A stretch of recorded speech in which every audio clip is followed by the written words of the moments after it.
He was a cold millionaire CEO until a poor girl selling handmade jewelry melted his heart. He had everything: power, wealth, control. But nothing prepared him for the sound of broken beads hitting concrete.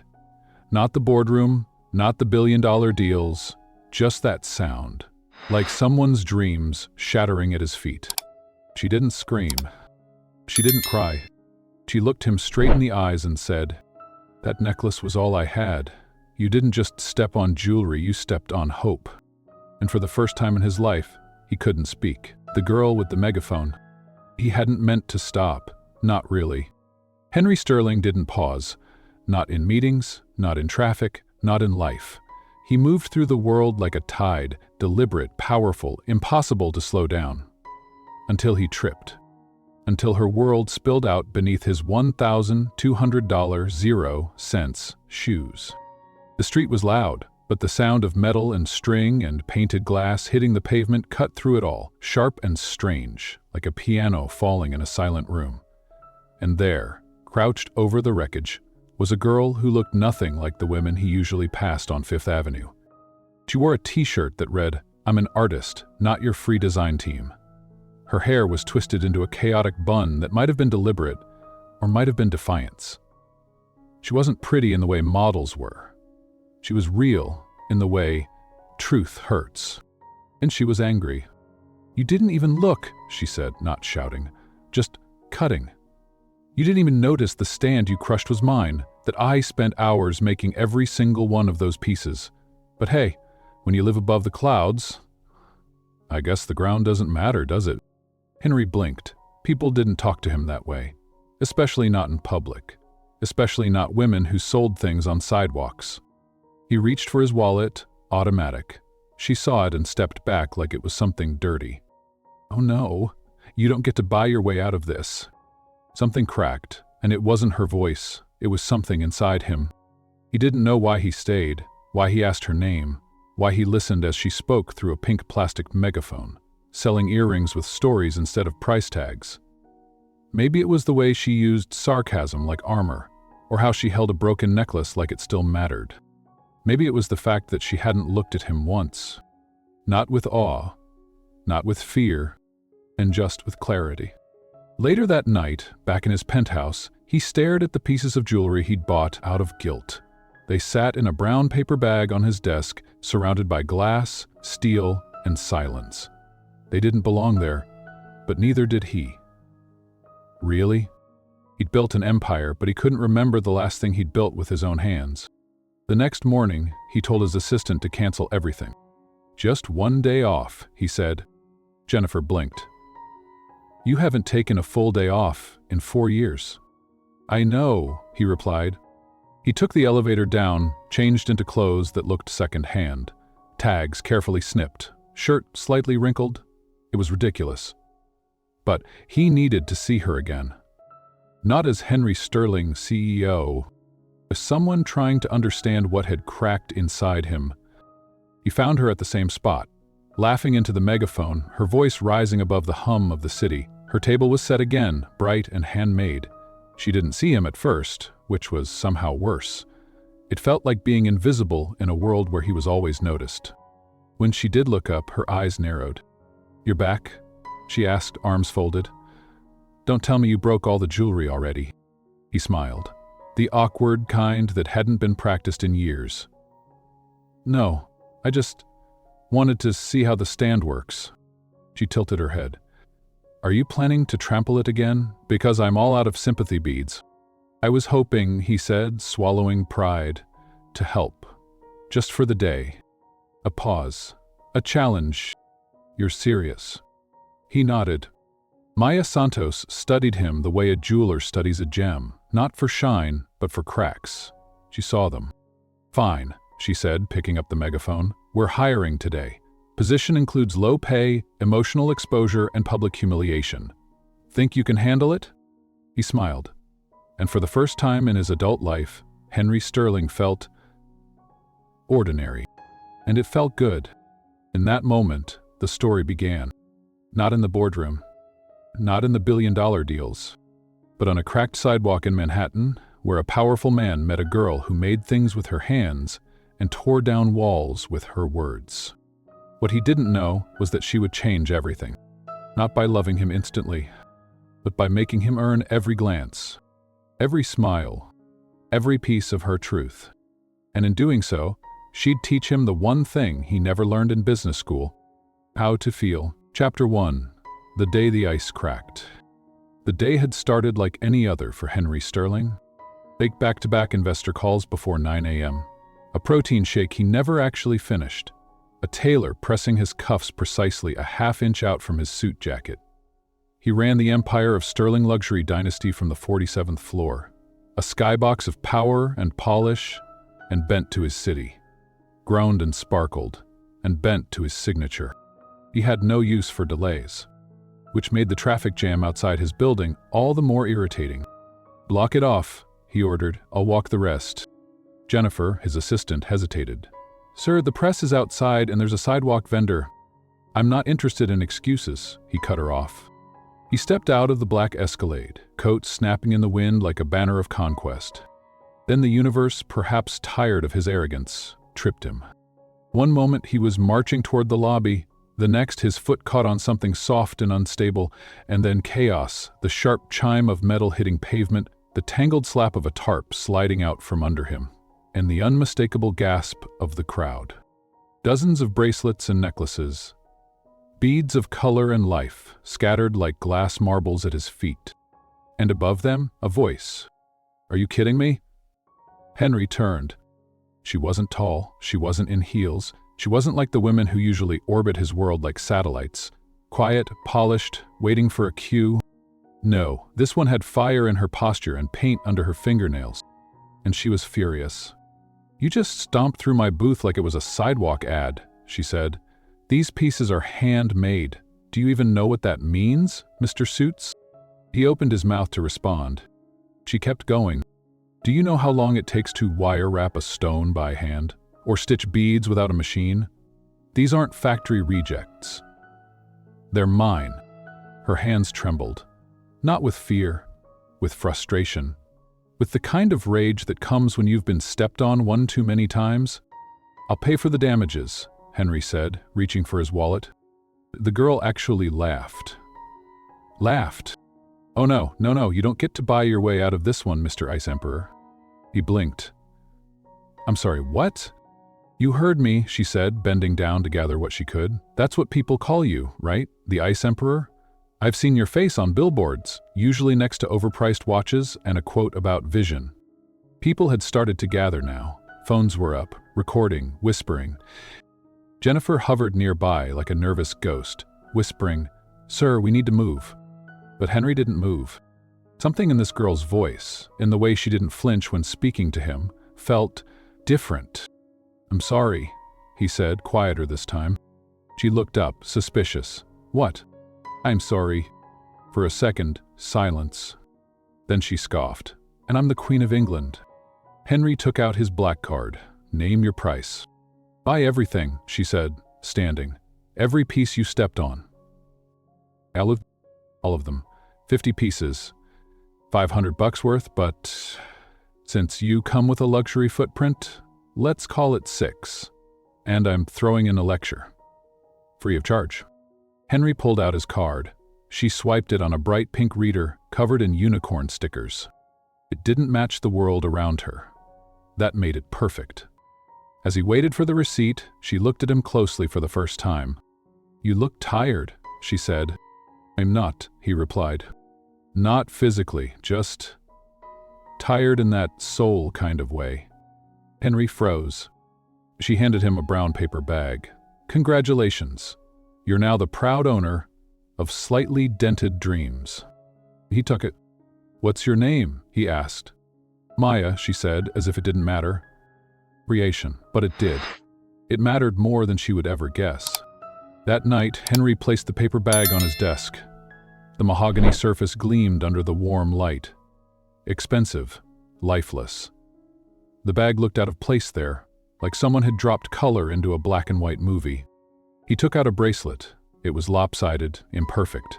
The silver was twisted, slightly too tight. The charm hanging from it was shaped like a leaf, crooked at the base, but still catching light. For some reason, he couldn't stop looking at it. That leaf was more real than most of the people in his office building. Henry had grown up in a family that measured affection in stock performance. His mother loved him in polite text messages. His father loved him in legacy. But nobody had ever called him out the way that girl had. Not investors, not rivals, not even Jennifer. And so, the next morning, he did something no one expected. He'd put on jeans, a plain t-shirt, a jacket he hadn't worn in a decade. Then he walked out of his high-rise and crossed the street to the jewelry stand. She was there, like a lighthouse in a sea of motion. Arranging her table, straightening her signs, he approached quietly. "Need help?" he asked. She looked up, frowned. "Not unless you plan to crush the rest." "I was hoping to work, as an assistant." "Why?" "Curiosity," he lied, then added, "and I never really learned how to sell anything that wasn't a stock." Her eyebrows raised. "Okay, Mr. Ice Emperor, but if you so much as nudge this tarp again, I'm using the megaphone." She handed him a stool. He sat down beside her. And that's where it began. Not in a penthouse. Not with champagne. But with 2 folding chairs on a New York sidewalk, and a girl who saw right through a billionaire's armor. Chapter 2. Harry Smith, Unemployed Accountant. The next day, Henry Sterling became someone else. He traded his tailored jacket for a hoodie, swapped his $1,000 loafers for scuffed sneakers, looked in the mirror, and told himself he was ready. He wasn't. But that morning, Henry didn't walk into his tower of glass. He crossed the street and stood behind a booth on the sidewalk. Hoping she wouldn't recognize him. Hoping she would. Maya raised an eyebrow the moment she saw him. "You again?" she asked, arms folded, lips quirking. "Thought I'd tried this whole handmade business thing," he replied, trying to sound casual. "I'm Harry Smith." She looked at him, long and slow, like she was flipping through pages of a lie she had already read before. "Harry Smith," she repeated flatly. "Unemployed accountant." He smiled. "Got laid off. I'm between fiscal identities." Maya smirked. "You're not even good at lying." "I'm new at this," he said. Her eyes narrowed. Then, against all odds, she handed him a pink cloth and pointed to a tray of rings. "Wipe the dust off those and don't rearrange them. Each piece is in a specific position, like stars." Stars. People buy with their eyes first. Patterns matter. Henry nodded and set to work, carefully wiping each ring like it was a gemstone in a museum. They were nothing like the flawless diamonds in Sterling showrooms. These were colorful, uneven, wildly expressive. Like her, a woman passed by and Maya launched into her pitch. "This ring," she said, holding up a band with a turquoise stone. "Perfect for when you're meeting your ex's new girlfriend and want to remind everyone that you still sparkle." The woman laughed. "Bought too?" Henry watched, impressed. "You don't just sell," he said when Maya returned. "You tell stories." "I don't sell jewelry," she replied, counting cash. "I sell moments. Memories. Wishes. People don't remember products. They remember how something made them feel. You should give TED Talks." "I'd rather give sidewalk lessons. The people are more real." She handed him a pair of wire-wrapped earrings. "Your turn. Pitch me." He stared at the earrings like they were explosives. These earrings are durable," he began. "And symmetrical. Good for bilateral faces." Maya burst out laughing. "Bilateral faces? What are the other kinds? Triangular?" Henry rubbed the back of his neck. "I was going for poetic." "Try again, but this time, pretend you're talking to a person, not a spreadsheet." He took a breath, held up the earrings again. "These earrings," he said softly, "were made by someone who sees the world in color. They're not perfect, which means they're honest. They don't pretend to be anything they're not. And I think that kind of honesty is rare." Maya's smile faded slowly, not in sadness, in stillness. "Better," she whispered. They spent the afternoon like that, him stumbling through pitches, her correcting every awkward phrase. He tried to fold a paper bag and failed. She teased him for being soft-handed, and he pretended to be offended. By the time the sun dipped behind the skyscrapers, they had sold more than she usually did in 2 days. "I'm starting to think you might be good luck," Maya said as she packed up her display. "Really?" he asked, surprised. "Don't let it go to your head, Harry Smith. Even a broken watch is right twice a day." He chuckled, lifting a crate into her cart. "You always this mean to your assistants?" "Only the ones pretending not to be rich." He paused. "I never said I was rich. You didn't have to. Your watch gave you away. Also the way you flinch every time I use a public trash can." Caught. But she didn't push. Instead, she handed him a small paper bag with a pair of handmade cufflinks inside. "Payment," she said. "I didn't earn these." "Exactly. That's why they're a gift." He opened the bag. The cufflinks were mismatched, one silver, one copper, each etched with tiny constellations. "Supporting roles for the 2 parts of you," she added. "The part that's pretending, and the part that's still figuring out why." He didn't speak. Couldn't. No one had ever seen him that clearly before. That night, Henry didn't go home. He went to a diner off Broadway, ordered black coffee he wouldn't drink, and pulled out his phone. 56 missed calls. 10 from Jennifer. 3 from his father. He turned the phone over, face down, and stared at the cufflinks instead. They were lopsided. Strange. Perfect. He wondered what it would feel like to wear them to a board meeting. To show up as someone imperfect on purpose. And maybe, to be seen. Chapter 3. Jewelry Lessons. It began with a twisted loop of wire and a cut on his thumb. Henry Sterling, CEO, billionaire, master of boardroom domination, sat hunched over a folding table in the corner of Maya's shared art studio in Queens. The windows rattled when the subway passed. The heater hissed like a sleeping animal. Everything smelled faintly of glue, copper, and the type of sweat that came from caring.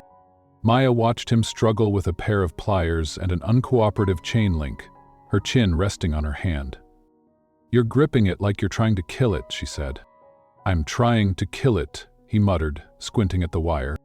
"Jewelry isn't about control, Ice Emperor. It's about surrender. You guide the metal, but you don't force it." "That sounds suspiciously like therapy." Maya grinned. "Maybe it is."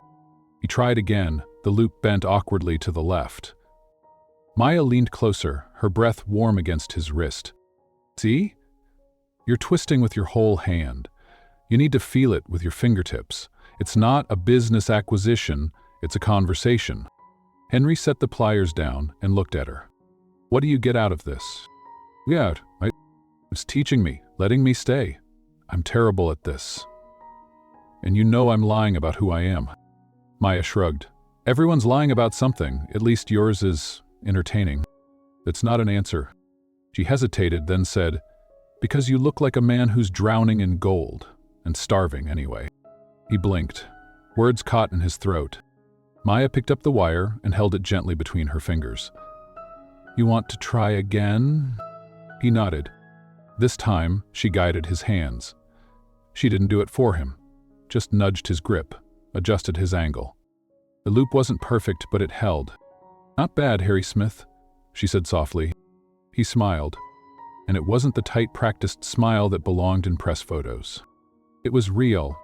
Later that day, she pulled out a box filled with old stones and half-finished pieces. "Pick one," she said. "For what?" "You're going to make something, from scratch. I don't even know what half these tools do." "Good, that means you'll have to ask for help." He stared at her. "You enjoy this, don't you? Watching a billionaire squirm? It's my love language." He chose a stone, green with little flecks of gold in it, and began threading. The silence between them wasn't awkward. It was soft. Natural. He lost track of time. At one point, Maya turned on a small radio in the corner. It played a scratchy jazz station, the saxophone curling through the room like incense. Henry paused, holding up his mess of wire and beads. "This is terrible," he said. Maya took it, studied it, and nodded. "Yes, it is." He laughed. "You're not supposed to agree. But it's honest. and that makes it beautiful. She told him stories while they worked, about how she'd started making jewelry from an old Christmas kit her grandmother gave her, how her dad passed away when she was 15, how her mom worked nights at a laundromat so Maya could finish high school. "In college?" he asked. She hesitated. "Pratt Institute, design program. I go when I can afford it." Something tightened in Henry's chest. "And your grandmother?" he asked. "Elena," she said with a smile. "She's everything. I moved in with her after Dad died. She never had much, but she always made room for me." He watched her string a necklace, her fingers quick and graceful. "Why jewelry?" he asked. Maya looked up. "Because I wanted to make something beautiful that lasted longer than the moment it was given in." Henry said nothing, because that sentence didn't just stay in the air, it landed, right in his ribs. That night, Henry walked back to his apartment with a crooked wire bracelet in his pocket and glue under his fingernails. He didn't turn on the lights, just stood by the window, looking out at the skyline he used to think he owned. And for the first time in years, he wondered what it would feel like to build something that didn't come with a bottom line. The next morning, he brought Maya coffee. Not from the lobby cafe that charged $15.00 for ethically sourced artistry in a cup. From the bodega she liked, the one with the guy named Roberto, who always overfilled the cup. "You remembered," she said, taking it with a nod of approval. "I learned fast," he replied. "You listen." There was a difference. They didn't talk about business, or money, or names. They just sat on the sidewalk, elbows brushing, surrounded by bits of thread and silver. Henry watched a woman light up when Maya told her a necklace matched her fire. He watched a kid save up allowance coins for a $10.00 bracelet for my mom, 'cause she's tired lately. He watched people change, just a little, from the moment they walked in to the moment they walked away with something made by hand. He had built an empire. But this was magic. At the end of the week, Maya handed him a tiny wrapped box. "For surviving week 1 of jewelry boot camp," she said. He opened it carefully. Inside was a lapel pin, mismatched metals, small flecks of jade, twisted into the shape of a leaf. It was nearly identical to the one he'd broken that first day. "I remade it," she said. "Same design, different energy." Henry turned it over in his palm. "It's beautiful." Maya looked at him, eyes steady. "You don't have to be broken to be rebuilt." His throat tightened. And for the first time since childhood, Henry Sterling didn't know what to say. Chapter 4. The Ice Emperor Melts. The suit still fit him like armor, but when Henry Sterling looked at himself in the mirror that Monday morning, it felt heavier. The tie, the posture, even the silence in his penthouse. It all pressed against him like the memory of someone he didn't want to be anymore. He ran a hand through his hair and reached for the lapel pin Maya had made him. Not the one from Cartier, not the Sterling Dynasty tie clip handed down from his father. Just a small, mismatched metal leaf. Crooked and alive. He pinned it on. Jennifer didn't say anything when he walked into the boardroom wearing it, but she noticed. She always noticed. "Mr. Sterling," she said as the meeting began, "you've got 3 acquisition proposals. Tokyo is waiting to reschedule, and your father left a voicemail about the Wellington engagement dinner." He flinched, just slightly. "I'll respond later," he said. Jennifer narrowed her eyes. "Later? I'm unavailable this evening." That was new. That was suspicious. But she nodded, and the meeting moved forward. By 5 p.m., Henry was slipping out the back of Sterling Tower in jeans and a hoodie. He walked the 10 blocks to Maya's stand with the kind of breath he only ever took when he left his last meeting of the day. Except this time, he wasn't leaving pressure behind. He was walking toward peace. And there she was, half laughing, half arguing with a tourist couple about whether her handmade necklace was too asymmetrical to be sexy. "Ma'am," Maya said seriously, holding the necklace to the sunlight, "this is not asymmetrical. It's artistically off-center. It keeps people guessing." The tourist bought it. Henry chuckled. Maya turned. "Oh, look," she said, arms crossed, "the accountant returns." He grinned. "Slow day at the unemployment office." You're lucky I need someone to fold boxes." They worked side by side, hands brushing occasionally. "You ever think about selling online?" he asked. She shook her head. The magic is in the moment. Eye contact. That flicker of, oh, when they see something that feels like theirs. You can't download that. He nodded, tucking that wisdom away like a treasure map. Later, as dusk settled over the city, Maya invited him for pizza. Not a fancy place, not even seats, just a greasy slice joint with cracked tiles and paper plates. They sat on the curb outside, legs stretched, pizza boxes between them. Henry bit into a slice and winced. "This sauce is criminal." "Careful," Maya said, mouthful. "That's the owner's third best family recipe." He laughed, wiping his mouth with a napkin that had a ketchup stain before he touched it. "I don't think I've ever eaten on a sidewalk before." Maya looked at him. "No?" He shook his head. "Not even as a kid?" He hesitated. "We didn't really do outside. Most of my childhood was meetings, etiquette, language tutors. My dad thought street life was inefficient." "And what did you think?" "I thought it looked alive." Maya chewed slowly, watching him. "You're different out here," she said. "How so?" "Less frozen, more human." He smiled. "Ice melts, I guess.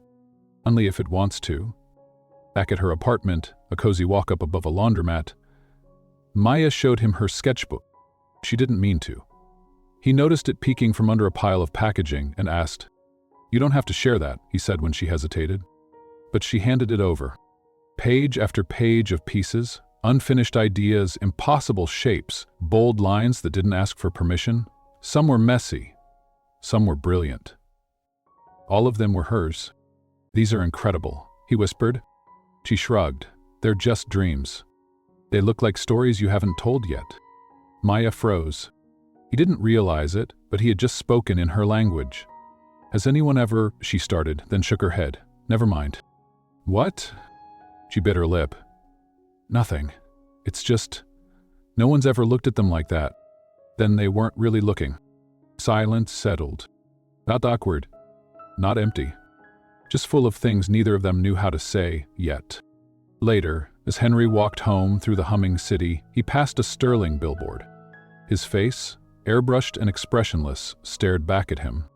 Henry Sterling, vision for a better luxury. He stopped and looked up at it. For the first time in his life, it didn't feel like him. It felt like a shell. He touched the lapel pin on his chest. It was crooked. It was flawed. And it was real. Chapter 5. A Deal with the Heart. The Sterling boardroom had never felt this cold. Not because of the temperature, but because Henry Sterling had never noticed how silent it was. Not just quiet, sterile. Stainless steel, frosted glass, symmetrical chairs. A place where everything was designed to impress, but nothing was allowed to breathe. He sat at the head of the table, shoulders stiff, ignoring the slideshow projection about acquisition strategy. His mind was on color. Texture, the way Maya smiled when she described her latest piece. It's not perfect, but it has soul. That's when he knew. He stood up. In the middle of the meeting, "Reschedule Tokyo," he said. Jennifer blinked. "Sir, they've already—" "Do it." He walked out. For the first time in 5 years, he didn't look back. That afternoon, Maya was restocking her booth when she heard the voice behind her. "I have a proposition." She turned. Henry stood there, no hoodie this time, suit, watch, and that sterling posture. "Oh," she said flatly. "You're back to being Mr. Fancy." "No," he said. "I'm just not hiding." Maya folded her arms. "So, who are you really?" "Henry Sterling." "Of Sterling?" He nodded. She stared. And then, calmly, she turned back to her table. "I figured," she said. "You did?" Maya snorted. "You say cost-benefit ratio when you're trying to sell a 15-button 0-cents bracelet. That's not exactly street vendor vocabulary." He smiled. "You're not angry." "I'm too tired to be angry, but I am curious. What does a billionaire CEO want with a sidewalk vendor who eats discount ramen and wears secondhand boots?" Henry stepped closer. I want you to consult for my company. Maya blinked. Come again? Storyline is launching a new line. Smaller batch, story-driven pieces. But everything we've designed feels hollow. I want heart, I want real, I want you. She stared at him, stunned. I'll give you full creative control, he added. You'll design what you want, when you want, we'll fund it. You'll have your own space. Team. Freedom. Maya's lips parted. She wasn't used to this kind of offer. No one had ever handed her space. Why me? She asked. Because your art is alive. Because people feel when they wear it. Because I've sold perfection for a decade and I never once saw someone smile the way they do with your work. He stepped closer. And because I trust you, which in my world is rare. Maya exhaled slowly, then laughed. Well, what? You're serious? Completely. She nodded. Okay. Then here are my terms. Henry arched a brow. You're negotiating? You bet I am. She held up one finger. First, I keep my booth. I still sell on the street when I want to. Non-negotiable. Done. Second, you don't touch my designs. No branding suggestions. No corporate polish. What I make is what we sell. Agreed. Third, I want a clause in the contract that lets me walk away if the company tries to own me. He didn't even hesitate. We'll put it in writing. Maya paused. You're really doing this? Henry looked at her. Steady. Certain. I am. Maya turned to her table, touching a small pendant she had made that morning. 2 broken circles, interlocked at the edges. Then I guess this is happening, she said, softly. Henry smiled. Is that a yes? She looked at him, eyes quiet but shining. It's a maybe, with momentum. The next morning, Maya stepped into the Sterling Tower. It felt like walking into another planet. Marble floors, elevator attendants, people in suits who blinked too much. Jennifer met her in the lobby. You must be Maya. And you must be terrifying, Maya replied. Jennifer smiled, just barely. You're not what I expected. Neither is Henry. Touche. She led Maya upstairs. The design studio was on the 38th floor, floor-to-ceiling windows, soft lighting, workbenches lined with tools she'd never dreamed of affording. It's all yours, Jennifer said. Maya walked the room slowly, touched the edge of a leather chair, ran her fingers along a row of pliers and wire spools. For a moment, she felt like an imposter. Then she caught sight of her pink megaphone sitting in the corner on a shelf labeled Inspiration. She smiled. Henry had thought of everything. That afternoon, Henry stopped by. She was standing over a table, sketching something with silver chalk on black paper. He watched in silence. You're staring, she said without looking up. I've never seen you like this. Focused? Brilliant. She glanced up. Careful, Mr. Sterling. You keep talking like that and I might start thinking I belong here. You do. Maya was quiet for a moment. Then, you know this changes everything, right? Perhaps so. How so? You're not just some weird guy pretending to be broke anymore. You're you. And I'm not just some booth girl. We're going to be working together. In public. With expectations. Henry nodded. We can handle it. Anyway, I think we already are. That night, Henry walked her to the subway. They didn't hold hands. But they didn't need to. As the train pulled in, Maya paused on the platform and looked up at him. Don't fall in love with me, Sterling. He smiled. Too late. The doors closed. She was gone. But the space beside him didn't feel empty. It felt like something beginning. Chapter 6, Kisses and Contracts. The charity gala was held in a ballroom that looked like it had never known silence. Crystal chandeliers trembled from the base of a string quartet. Waiters moved like ghosts through a sea of diamonds and designer gowns. Every conversation felt like a performance. And Henry Sterling, for once, felt like a stranger in his own kingdom. He stood near the edge of the room, jaw tight, hands in his pockets, watching a silver tray of foie gras pass him by. He wasn't thinking about stocks, or board seats, or his father's thinly veiled text. Remember who you represent. He was thinking about whether Maya would come.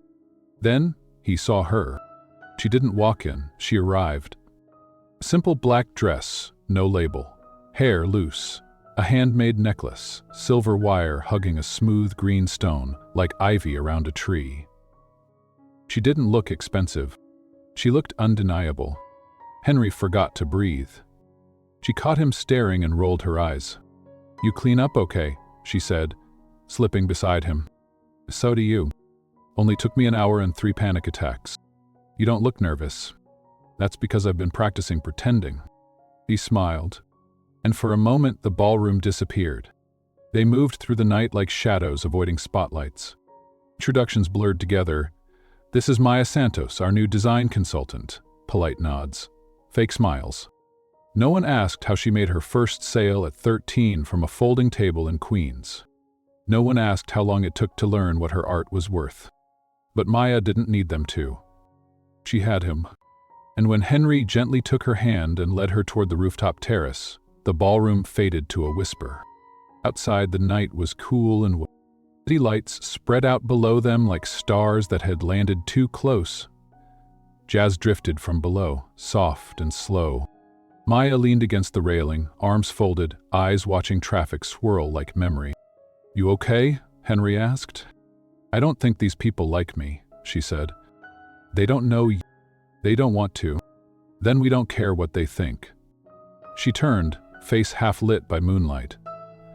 "It's easier for you." "Is it? You were born in the tower. I built my life from the sidewalk." He nodded slowly. "I never realized how lonely the tower was until I met the sidewalk." Maya didn't answer, just stared at him like she was trying to figure out how someone so put together could feel so unfinished. Then she asked it, quietly, "Why me?" Henry blinked. "What?" "There are women in that room who look like Vogue covers, who speak 5 languages and run hedge funds. Why me?"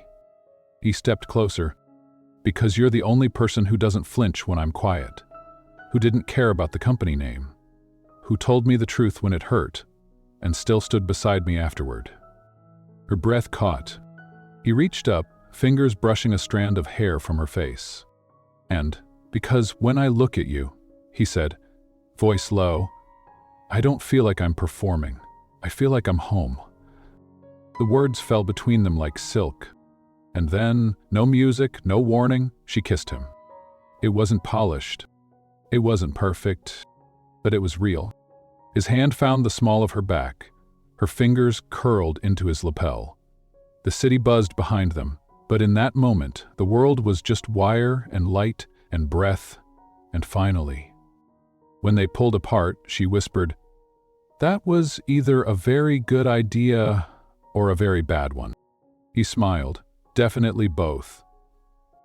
Later, inside her design studio, Henry sat beside her as she opened a small box on the table. Inside were 2 contract drafts, one from Sterling's legal team and one that Maya had rewritten by hand. He looked at her scribbled notes, the crossouts, the scrawled clause in red ink that read, "No corporate inference in creativity, or else I walk." "You really don't trust us," he said. She raised a brow. "I trust you, but companies have a way of loving you until you become inconvenient." He nodded, and without a word he signed her contract. Maya stared. "You're not even going to read it?" "I already did, when I looked into your eyes." She shook her head, laughing. "You're such a liar." "I'm a reformed liar," he corrected. And then, softer, "because of you." The studio was quiet after that. Just the hum of the city and the soft clink of tools being put away. Henry turned to leave, but Maya stopped him with a hand on his wrist. "Stay," she said. "Just tonight?" "No," she said. "For the moment. That's all we ever really get, isn't it?" He stayed. And for the first time in years, the Ice Emperor slept beside someone who didn't need his empire, just the pieces of him that weren't built to be sold. Chapter 7. The Theft. It started with silence. Not the kind that settled peacefully between shared coffee mugs or whispered rooftop conversations. This was a colder silence, the kind that slid under locked doors and sat heavy on polished desks, the kind that came after betrayal, before anyone had the courage to say it out loud. Maya noticed it first. She walked into the Sterling design studio on a Monday morning, and felt the shift. People who used to wave looked down. A junior assistant barely met her eyes. Even the intern who once brought her coffee and asked for design tips avoided her like she'd turned invisible. She set her bag down slowly, the familiar clatter of her sketching tools suddenly too loud. Something was wrong. By the time Jennifer arrived, the tension had sharpened into something concrete. "There's been a leak," she said. "Your collection." Maya blinked. "What?" Jennifer didn't blink back. "Your Two Worlds line was posted this morning by Crimson Luxury. Identical designs, different branding. They claim it's theirs." "That's impossible," Maya said. "No one's seen the final designs except Henry and me." Jennifer's silence said otherwise. Maya's throat tightened. "You think I did this?" "I don't," Jennifer said, "but the board does." The words struck like ice water. Maya stood there, frozen, as Jennifer slid a folder onto the table. Inside, screenshots, timestamps, headlines. Her collection, twisted. Her name, questioned. Crimson Luxury had launched a campaign accusing her of design theft. Maya's sketches, her stories, her vision, now someone else's press release. And worst of all, they had proof. Footage of her logged into the Sterling design network. Metadata that placed files in her account. "I didn't do this," Maya whispered. Jennifer nodded. "I believe you. But belief and evidence are different currencies here." Henry called her 20 minutes later. She didn't pick up. He showed up 20 minutes after that. She didn't open the door. When she finally answered his fifth voicemail, her voice was hollow. "I don't want to talk. Not until you figure out what side of this you're on." Then she hung up. In the boardroom, Henry stood alone. A slideshow of Crimson's copied designs flickered behind him. His father's voice echoed across the table. "This is what happens when you let emotion cloud judgment." The CFO added, "This girl? She's talented, sure, but she's not one of us. She's a risk." Henry stared at the table. Maya's cufflinks were in his pocket. He reached for them now, felt the asymmetry, the scratch of imperfection, the proof that something could be flawed and still hold value. "Investigate everything," he said, his voice like steel. "Security footage. Access logs. Employee transfers. We're not losing her over a setup." His father sneered. "You still think this is about loyalty?" "No," Henry said. "It's about truth." Back at her apartment, Maya sat in the dark. The Two Worlds necklace, the original, lay on her table like a ghost of the dream she once believed in. She couldn't cry. Not yet. There was too much disbelief to get through first. It wasn't just the theft of her work. It was the theft of trust. Of the fragile, beautiful thing she and Henry had built, now smeared across headlines and whispered about in meetings. The door buzzed. Again. She ignored it. Then came the voice. "I believe you." Maya froze. "Henry, I don't care what the board says. I know you didn't do this." She opened the door. He looked wrecked. Hair undone, tie gone, worry carved into his face like he hadn't slept since the leak. "I'm not here to convince you," he said quietly. "I'm here to fight, if you'll let me." Maya stared at him for a long time, then stepped aside. They sat across from each other in silence, until she finally asked, "Do you know what it feels like to be treated like a thief for something you created?" Henry nodded. "Not exactly, but I know what it's like to lose control of a world you thought you understood." Maya's eyes filled, but she blinked the tears back. "I trusted you," she said. "I know. And now your company is questioning me. People who smiled at me last week won't look me in the eye." "I'll find out who did this," he said. "I swear to you." "And what if it's someone close to you?" she asked. He swallowed hard. "Then they'll be closer to the door." That night, Henry launched a full investigation. Security tapes, IT logs, every access point traced. By morning, a name emerged. Nathan Rodriguez, a mid-level tech associate who'd recently received a suspicious wire transfer. Henry confronted him personally. Rodriguez cracked fast. "They said it was just market research," he stammered. "They offered 50 grand to mirror her login, to plant footage. You didn't think your actions would destroy someone's life?" Henry's voice was cold fury. Rodriguez was fired, lawsuits were prepared, press releases rewritten. But the damage had already stained the air. And now came the real battle, winning Maya back. Not just to the company, but to him. The next day, Henry stood outside her booth. He held the original necklace, the one she made that very first week, the one that didn't sell because she said it was waiting for the right person. She saw him, she didn't run. Progress. He walked up slowly. I know who did it. She looked at him, hard, quiet, and he's gone. Legal is on it. We're clearing your name. She nodded. He reached into his coat, held up the necklace. I think it was waiting for me. Maya stared at it, then at him. Do you still want me at Sterling? I want you wherever you're happiest, even if that's far from me. She stepped closer. Do you still see me, the way you did, before the headlines? He met her eyes, steady, no performance. I see you more, because now I know what you look like when you're hurt, and I still see someone unstoppable. She took the necklace, wore it, then softly said, Then maybe I'll stay. Not because of the job, but because of who stood up when it mattered. He smiled, but this time there was no suit, no skyline, just a man, and the woman who had seen him before he even knew how to see himself. Chapter 8. The War Begins. The morning of the press conference, the Sterling Tower felt like a volcano holding its breath. The media had been camped outside since sunrise. Headlines swirled across news feeds like vultures circling. Street artist or corporate spy. Sterling CEO in secret relationship with design consultant under fire. Inside, Henry stood at the window of his 47th floor office staring at the city like it might offer answers. He wasn't in a suit, no tie. Just a simple gray shirt, sleeves rolled, collar open. He looked human. Jennifer stood beside him, holding the finalized statement. Are you sure you want to do this? No, he said, but I need to. She hesitated. The board isn't going to like it. I'm not here to make them comfortable, Henry replied. I'm here to make something right. Meanwhile, in Queens, Maya was watching the same headlines swirl across her cracked phone screen. She had stayed quiet. Let the world make its assumptions. Let them question her worth, her work, her integrity. But not today. Today, she wore her oldest boots and the necklace she almost didn't finish. The one Henry said reminded him of a beginning. Because today, she wasn't hiding. She was watching, waiting, to see what kind of man Henry Sterling really was.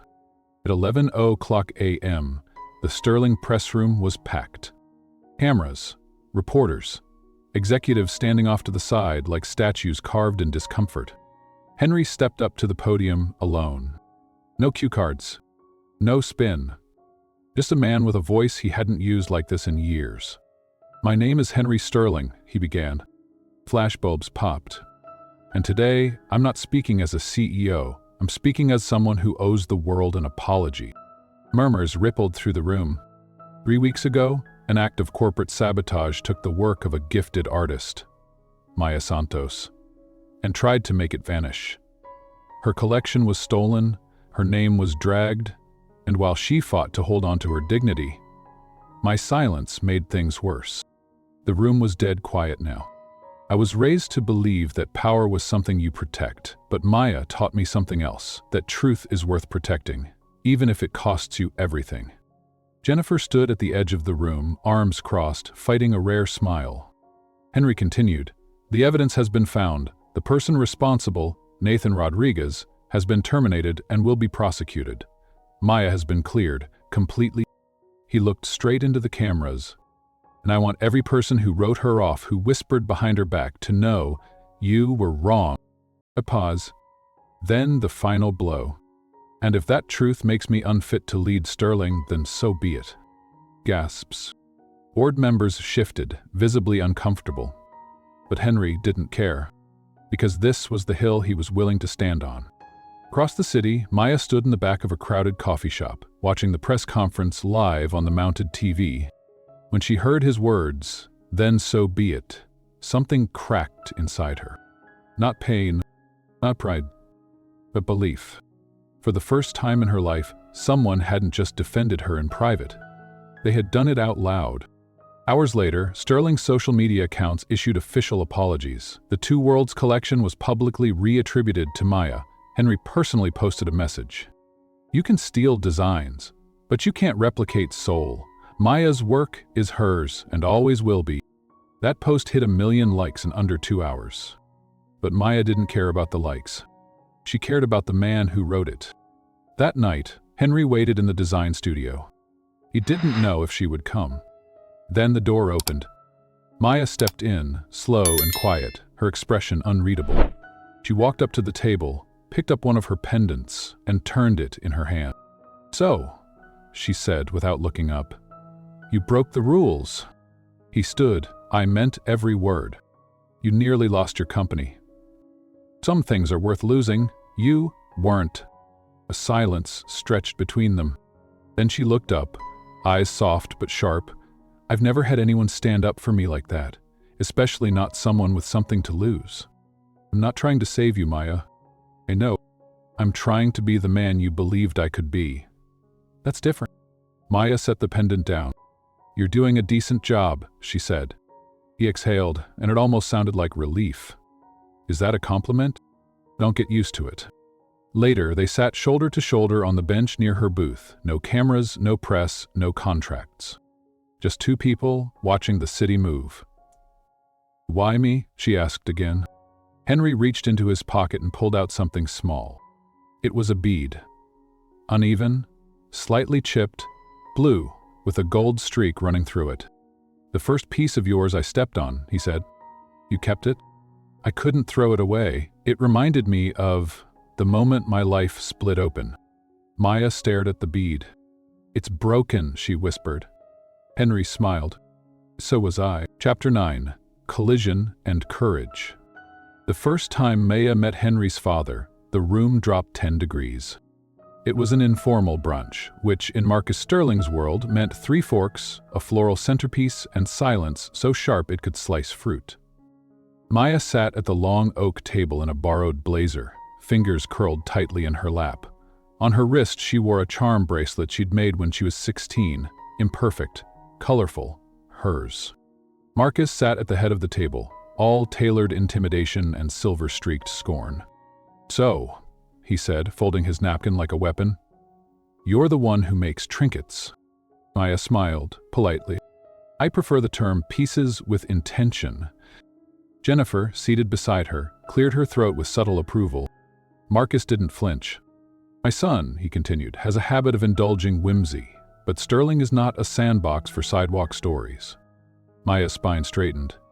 "No, it's a stage, and for once, people are finally watching something honest."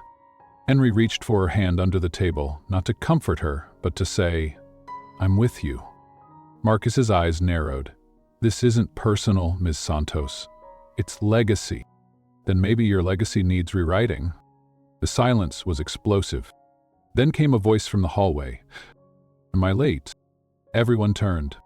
Victoria Wellington. Blonde, perfect, poised like a museum sculpture. "Of course you're not," Marcus said, standing. "We were just getting started." Victoria approached with a polite nod, her eyes landing on Maya. "Curious, not cruel." "I've heard so much about you," she said. "I wish I could say the same," Maya replied, not unkindly.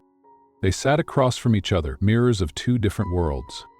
Later, in the Sterling drawing room, the 2 women found themselves alone. "You don't have to worry," Victoria said first. "Henry and I were never really anything." Maya raised an eyebrow. "Is that what the engagement announcement was about? Nothing?" Victoria smiled, sadly. "It was a merger, a strategic alignment. Our families wanted it. We never did." Maya nodded. "So, you're a prisoner with prettier handcuffs." Victoria chuckled. "You're brave." "I'm tired." "Of what?" "Being told I don't belong." Victoria looked at her for a long moment. Then quietly, "Belonging has nothing to do with bloodlines or bank accounts. It's about presence, and yours fills a room like firelight." Maya blinked. That was unexpected. That night, Henry walked her back to the car. "I'm sorry," he said, "for all of that." She leaned against the door, the street lamp casting gold over her face. "Don't apologize for being born into something," she said, "but don't expect me to shrink for it either." "I don't," he whispered, "not ever." She looked at him. Really look, and prove it. Not in boardrooms, not in speeches. Prove it by letting me stay me. "I wouldn't want anything else." She held his gaze. "Then we might just survive this." The next week, the Sterling board tried to push Maya's role into the background, a strategic partnership without name credit. Henry vetoed it. They tried again to move the launch date, dilute the messaging, control her interviews. Maya said no. Then at a launch meeting, a board member referred to her as a creative assistant. She stood, and she spoke. "Let me be clear," Maya said, her voice like quiet fire. "This collection is mine.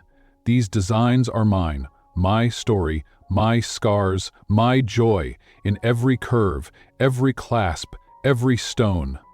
You can't repackage that." She pointed to the board. "I'm not asking for a seat at your table. I'm building my own." The room went silent. Then Jennifer stood. "I second that." Henry smiled. Third. At the gala launch of Two Worlds, Maya walked through the gallery. Her pieces displayed like constellations. Each had a name: friction, flight, first touch, forgiveness. And in the center, a necklace forged from two metals, one cold, one warm, twisted into a single strand. Fusion. It sold before the night was over, but not before Maya watched a woman cry while holding it. That's when she knew. This wasn't about jewelry. It was about voice. And hers had finally found its volume. After the event, Henry pulled her aside. "You were incredible." "I know," she said, grinning. Then, "But that doesn't mean I'm staying forever." His smile faltered. "What?" "I don't belong to this world," she said gently. "I can visit, I can challenge it, but I still need air. Sidewalks, my grandma's kitchen, that's where I breathe. I can go with you." She touched his chest. "That's not what I'm asking." "Then what are you asking? Is it when I leave this floor? You don't forget who I am." "I couldn't." She nodded. "Then maybe I'll keep coming back." That night, in the quiet of his apartment, Henry looked at the skyline, at the empty space beside him, and for the first time he realized it wasn't a woman who changed his world. It was the way she refused to bend to it. And somehow loved him anyway. Chapter 10. The Ring That Changes Color. It was a Sunday morning in Manhattan, the kind where even the skyline felt quieter. Vendors were setting up booths, steam was curling from coffee carts, and the sidewalks were just beginning to breathe. Maya was where she always returned. Her booth. Same old folding table, same pink megaphone, same crooked sign that read, "Art you can feel." She didn't need the money anymore. She had a boutique in Soho now, a small design team, even 2 interns who called her Miss Santos. But this was home. And then, like clockwork, he arrived. Hair tousled, hoodie unzipped, carrying coffee from the bodega down the block. One for her, one for him. They hadn't labeled what they were. No fiancé. No expectations. Just something more real than any title could hold. He leaned on the edge of the table. "You always come back to this," he said. "It's where the world feels honest," she replied, sipping her coffee. He nodded, then added almost nervously, "I've been working on something." Maya raised an eyebrow. "Is it edible?" "Nope." "Wearable?" He smiled. "You'll see." He pulled a small hand-carved box from his jacket. Not velvet. Not gold. Just smooth sanded wood, with a tiny sketch of a leaf burned into the lid. Maya froze. "Open it," he whispered. She did. Inside was a ring. It wasn't flashy. No diamond. Just 2 bands of metal. One silver, one copper, twined together like roots. At the center, a smooth oval stone that shimmered. Green, then gold, then almost lavender. "It changes color," she breathed. "Like we do," he said. Her fingers trembled. "You made this?" He nodded. "Took me 5 months and 13 failed prototypes." Maya stared at it. "It's flawed," she said. "I know. It's perfect." She looked up. Henry wasn't on one knee. He wasn't holding his breath. He was just standing there, eyes wide open. "I'm not proposing because I want to own anything," he said. "I'm proposing because I don't want to keep walking through life wondering if the best thing that ever happened to me will be gone tomorrow." Maya swallowed hard. "And what if I say no?" He smiled softly. "Then I'll still show up. With coffee and this booth. Until your heart changes color." A long silence passed. Then she said the one thing she'd never said before. "I'm tired of being afraid," and placed the ring on her finger. It shimmered, green, then gold, like spring becoming summer. Henry exhaled. "You didn't actually say yes," he whispered. He stepped forward, kissed him, and said, "Yes." They were married 6 months later. Not in a ballroom, not with engraved invitations, but in Central Park, beneath the same tree where Henry first saw her laugh through a pink megaphone. Maya wore a dress she sewed herself, soft silk, lace sleeves, and one stitched pocket, holding a bead from the necklace he broke on day 1. Henry wore a suit with uneven stitching. He'd tried tailoring it himself. It was hideous. He loved it. Jennifer officiated. Victoria cried. Maya's grandma wore blue and passed out hand-rolled mints in a coffee tin labeled, "Don't cry, smile." Their vows? Shouted through a pink megaphone. Because love, Maya said, should be loud when it counts. In the years that followed, their Two Worlds collection expanded into a mentoring program for young artists. Maya kept her sidewalk stand every first Sunday of the month. Henry learned how to solder without burning his thumb, most days. And on their living room wall, they hung a sketch, 2 hands, one calloused, one soft, weaving a single piece of wire. No signatures, no branding, just a note at the bottom, written in Maya's handwriting. Love isn't perfect. It changes color, and that's exactly why it lasts. The color of love. They say love fades. That after the spark, the fire, the vows, life settles into something quieter, something ordinary. But what they forget to mention is this. Ordinary love, when it's real, becomes the most extraordinary thing in the world. Years passed. Maya still wore the ring that changed colors. Not because it was perfect, but because it never stayed the same. It shimmered differently in the morning light than it did at night. Some days it looked green with growth. Other days, gold with memory. And sometimes it didn't shimmer at all. But on those days, Henry would take her hand, press his lips to the stone, and whisper, "We're just in the quiet part." And that was enough. Because real love, the kind that survives headlines and heartbreak and the worst kind of silence, isn't built on fireworks. It's built on coffee and cracked mugs, staying during the hard conversations, remembering who someone is when the world tries to make them forget. They had everything now. A boutique with their name in soft script. A workshop where Maya taught girls who had never been told they were worthy. A home with a porch and a box full of beads, too flawed to sell, but too beautiful to throw away. And on Sunday mornings, they'd sit by the window. No words. Just light. Just breath. Just knowing that they'd lived 1,000 lives in each other's presence. And somehow always chose to stay. And maybe that's what love is. Not a fairy tale, but a choice. Made every day. Even when it's hard. Especially when it's hard. To every woman who's ever felt unseen, you are not a mistake. Your voice has value. Your dreams have weight. And someday someone will see you, not for your labels or lack of them, but for your courage. And to every man who's learned too late how to feel, it's never too late. The right love doesn't break you. It remakes you.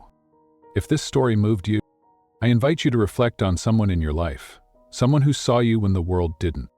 And if you've ever loved, or longed to be loved, in a way that changed you, share this story. Not for the views, not for the algorithm, but because stories like this remind us what's still possible in a world that often forgets. Love, flawed, real, changing, is still the most powerful thing we have, and it's still worth fighting for. Always.